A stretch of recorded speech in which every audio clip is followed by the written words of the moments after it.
Hello साथियों, आप सभी को मेरा नमस्कार। आप सभी का स्वागत है मेरे YouTube channel Salubai art study TGT.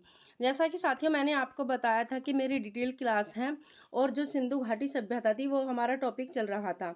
Sindhu घाटी सभ्यता हमारा टॉपिक कंप्लीट होगा। अब मैं उसके महत्वपूर्ण जो क्वेश्चन हैं, जो सिंधु घाटी सभ्यता से क्वेश्चन बन सकते हैं, वो आज मैं लेकर आई हूँ इस वीडियो में। तो चलिए हम जो क्वेश्चन पढ़ लेते हैं। क्वेश्चन नंबर 1 स्टार्ट करते हैं। जो हड़प्पा सभ्यता है, हड़प्पा सभ्यता के लोग निम्न में से किसकी पूजा करते थे? तो विष्णु की, गणेश की, पशुपति की या ब्रह्मा की। तो साथियों मैंने आपको बताया है डिटेल क्लास में कि जो सिंधु सभ्यता है, सिंधु सभ्यता के लोग पशुपति की पूजा करते थे। किसकी पूजा करते थे? पशुपति की पूजा वे करते थे। अब आगे देखते हैं क्वेश्चन नंबर 2। सिंधु सभ्यता की लिपि की जानकारी खुदाई से प्राप्त किन वस्तुओं से ज्ञात होती है? जो सिंधु सभ्यता थी तो उसमें जो लिपि की जानकारी प्राप्त होती है वो आभूषणों से, मोहरों से, मूर्तियों से या टीलों से। तो सिंधु घाटी सभ्यता की जो लिपि थी, कैसी लिपि थी? यहाँ पर चित्रात्मक लिपि थी। किस लिपि का प्रयोग किया गया है? चित्रात्मक। चित्रात्मक यहाँ पर लिपि थी। इसमें 250 से लेकर 400 अक्षर पाए गए हैं। 250 से लेकर 400 अक्षर पाए गए हैं। ये इसकी जो जानकारी हमें प्राप्त हुई है वो मोहरों से हमें प्राप्त हुई है। किससे प्राप्त हुई है? तो मोहरों से हमें प्राप्त हुई है। अब आगे देखते हैं क्वेश्चन नंबर 3। मोहनजोदड़ो से प्राप्त नर्तकी की मूर्ति किस धातु की बनी है? जो नर्तकी की मूर्ति है मोहनजोदड़ो से प्राप्त है वह किस धातु की बनी है? तांबा, टीन, कांसा या पीतल। तो वह जो मूर्ति है वह कांसा धातु में बनी हुई है। किस में बनी हुई है? कांसे में वह बनी हुई है। और कांसा किसका मिश्रण होता है? तो तांबा और टीन और जस्ता, इन तीनों का वह मिश्रण होता है। अब आगे देख लेते हैं। मोहनजोदड़ो स्नानागार के पूर्व में स्थित स्तूप का निर्माण किस काल में किया गया है? मौर्य काल, शुंग काल, कुषाण काल या सातवाहन काल। तो साथी जो मोहनजोदड़ो में स्नानागार पाया गया है उसका जो निर्माण किया गया है वह कुषाण काल में किया गया है। ये कहाँ पर स्थित है? तो पूर्व में ये स्थित है। पूर्व में ये स्थित है। अब यहाँ आगे देखते हैं क्वेश्चन नंबर 5। सिंधु घाटी सभ्यता का आकार था आयताकार, वर्गाकार, चतुर्भुजाकार या त्रिभुजाकार। तो जो सिंधु घाटी सभ्यता थी वह कैसी थी? उसका आकार था त्रिभुजा आकार, त्रिभुजा आकार। अब आगे देख लेते हैं। सिंधु घाटी सभ्यता के लोग किस धातु से अनजान थे? लोहा, स्वर्ण, टीन, कांसा। तो साथ ही मैंने आपको बताया है कि जो सिंधु घाटी सभ्यता के लोग थे वहां पर तांबा, टीन, सोना, चांदी, पीतल, इन सभी धातुओं का वहां प्रयोग किया गया है, जबकि वहां पर लोहे का प्रयोग नहीं किया गया है। लोहे का जो प्रयोग किया गया है वो किस काल में किया गया है? तो लोहे का प्रयोग वैदिक काल। किस में किया गया है? वैदिक काल में लोहे का प्रयोग किया गया है। जो आर्य थे, आर्य के द्वारा लोहे का प्रयोग यहाँ पर किया गया था वैदिक काल में, जबकि सिंधु घाटी सभ्यता के लोग थे वह लोहे से अनजान थे। तो इसका ऑप्शन ए सही हो जाएगा। आगे देखेंगे। सिंधु घाटी की मोहरें बनी हैं मिट्टी की, लोहे की, चमड़े की, कंक्रीट की। तो मैंने बताया है साथियों, जो सिंधु घाटी की मोहरें जो बनी थी अधिकतर मोहरें टेराकोटा सेलखड़ी की बनी थी। किसकी बनी थी? टेराकोटा मिट्टी की यह मोहरें यहाँ से प्राप्त हुई थी। अब आगे देखते हैं। जो टेराकोटा होता है उसे किसे टेराकोटा कहते हैं? जो पकाई हुई मिट्टी होती है उसे हम टेराकोटा कहते हैं। पकाई हुई मिट्टी को हम टेराकोटा कहते हैं। अब आगे देखेंगे। निम्न में से कौन सा एक नगर हड़प्पा संस्कृति का नहीं है? कालीबंगा, लोथल, बनावली, गिरिनगर। तो आपको मैंने बता रखा है जो हड़प्पा संस्कृति के नगर थे कौन कौन से थे, कालीबंगा, लोथल, बनावली, चनूदड़ो, रोपड़ और जोधा, ये हमारे हड़प्पा संस्कृति के स्थल थे। जबकि गिरिनगर जो था वो हमारा हड़प्पा संस्कृति का स्थल नहीं था। ऑप्शन नंबर डी ठीक सही हो जाएगा। अब आगे देखेंगे, सैंधव सभ्यता के प्रमुख रूप से प्रसिद्ध है। सैंधव सभ्यता प्रमुख रूप से प्रसिद्ध है वास्तुकला के लिए, चित्रकला के लिए, मूर्तिकला के लिए या सभी के लिए। तो अगर यह क्वेश्चन देखें, समझने वाला क्वेश्चन है, क्योंकि अधिकतर साथी जो हैं, अधिकतर स्टूडेंट यहीं पर कंफ्यूज हो जाते हैं।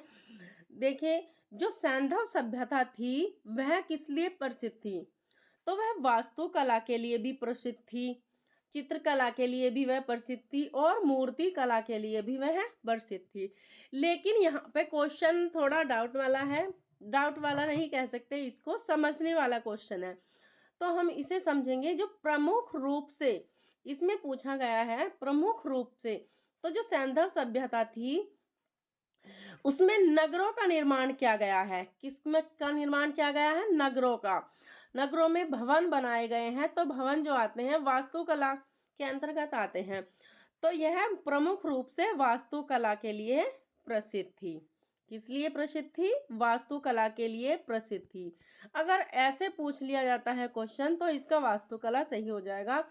अगर सैंधव सभ्यता प्रसिद्ध है तो ऑप्शन नंबर डी इसका सही हो जाएगा। अब आगे देखते हैं, दुसाला ओढ़े योगी की मूर्ति, दुसाला ओढ़े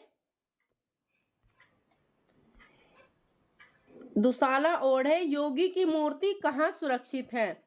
राष्ट्रीय संग्रहालय नई दिल्ली, रामपुर संग्रहालय उत्तर प्रदेश या पटना संग्रहालय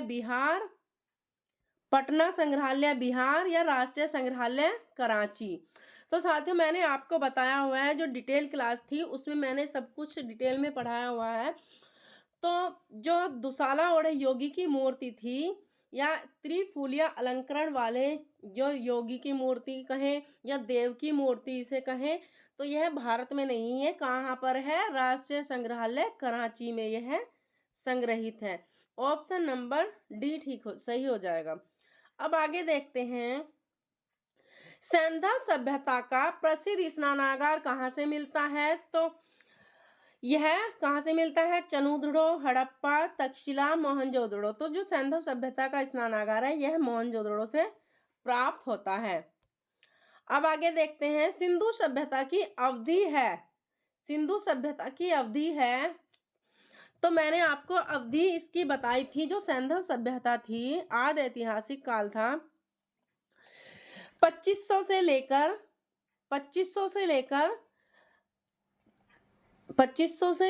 1750 ईसा पूर्व इसका समय था।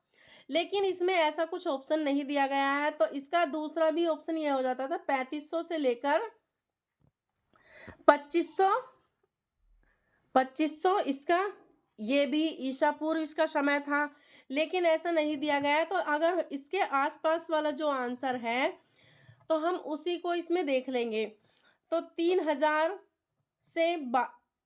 ईसा पूर्व से 2200 ईसा पूर्व, 2250 ईसा पूर्व, 4000 ईसा पूर्व से 3000 ईसा पूर्व, 4000 ईसा पूर्व से 3600 ईसा पूर्व या 2875 से 1000 ईसा पूर्व। तो जो हमारा इसका जो आंसर हो जाएगा वह हो जाएगा 3000 ईसा पूर्व से 2250 ईसा पूर्व। अब आगे देखेंगे, प्रथम धातु मूर्ति शिल्प किस सभ्यता से प्राप्त हुई है। धातु मूर्ति शिल्प, तो सबसे पहले धातु का प्रयोग जो किया गया था सिंधु सभ्यता में ही किया गया था। तो वह धातु मूर्ति शिल्प सिंधु सभ्यता से ही प्राप्त हुआ है। अब आगे देखेंगे, सिंधु सभ्यता की सबसे प्रमुख विशेषता थी अर्थव्यवस्था, नगर योजना, धार्मिक जीवन या सामाजिक जीवन। तो सिंधु सभ्यता जो थी इसकी जो सबसे प्रमुख विशेषता थी वह थी नगरों का निर्माण, नगर योजना। अब आगे देखेंगे, पुरातात्विक महत्व का स्थल लोथल कहाँ स्थित है? पुरातात्विक महत्व का स्थल लोथल कहाँ स्थित है? पंजाब, गुजरात, उत्तर प्रदेश या महाराष्ट्र? तो मैंने बताया आपको लोथल जो है वह गुजरात में स्थित है। अगर ऑप्शन में गुजरात नहीं दिया हो तो अगर देश का नाम दिया हो तो इसमें भारत में यह स्थित है। लोथल किस लिए प्रसिद्ध है? तो यह बंदरगाह, डॉकयार्ड के लिए यह प्रसिद्ध है। लोथल को लघु हड़प्पा, लघु मोहनजोदड़ो भी कहा जाता है। लघु हड़प्पा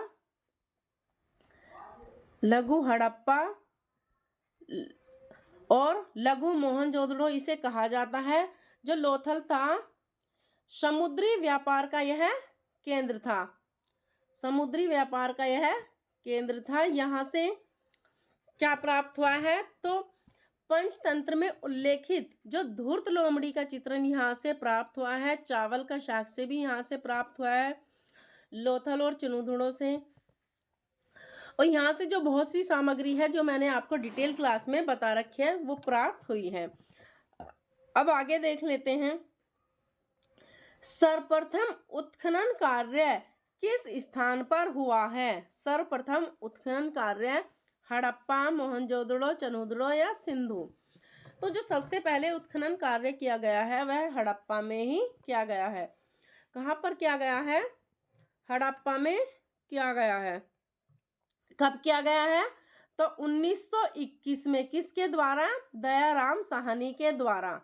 दयाराम साहनी के द्वारा उत्खनन कार्य किया गया है।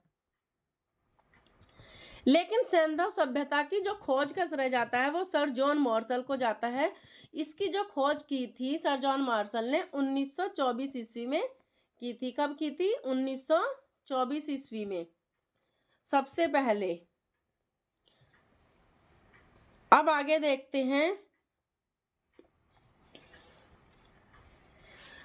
हड़प्पा में मिट्टी के बर्तनों पर किस रंग का प्रयोग किया गया है? सफेद, पीला, काला या लाल? तो जो हड़प्पा सभ्यता थी, हड़प्पा सभ्यता में लाल मिट्टी के बर्तन होते थे। लाल मिट्टी के क्या होते थे? बर्तन होते थे। और उस पर चित्रकारी जो की जाती थी वह काले रंग से की जाती थी। ऑप्शन नंबर बी सही हो जाएगा।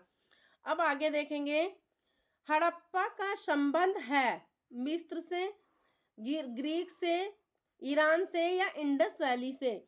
तो मैंने आपको हड़प्पा के कई नाम बताए हुए हैं। इसे सरस्वती घाटी की सभ्यता, इंडस वैली सिविलाइजेशन, मेलुहा की सभ्यता। तो हमारा ऑप्शन नंबर डी सही हो जाएगा। Option number D. आगे देखते हैं, सिंधु सभ्यता से प्राप्त पूर्ण परिपक्व प्रमाणिक कितने स्थलों को नगरों की संज्ञा दी गई है? तो मैंने आपको अपनी डिटेल क्लास में बताया हुआ है कि जो सिंधु सभ्यता से प्राप्त पूर्ण परिपक्व प्रमाणिक स्थल हैं वो 6 बताए गए हैं। लेकिन जो प्रमुख नगर हैं, प्रमुख नगरों की संख्या 2 ही है, जो कि मोहनजोदड़ो और हड़प्पा।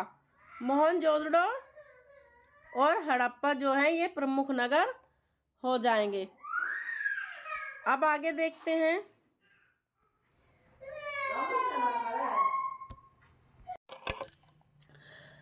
तो सिंधु सभ्यता में जो प्रमुख नगर हैं वो कितने हैं? 2 हैं।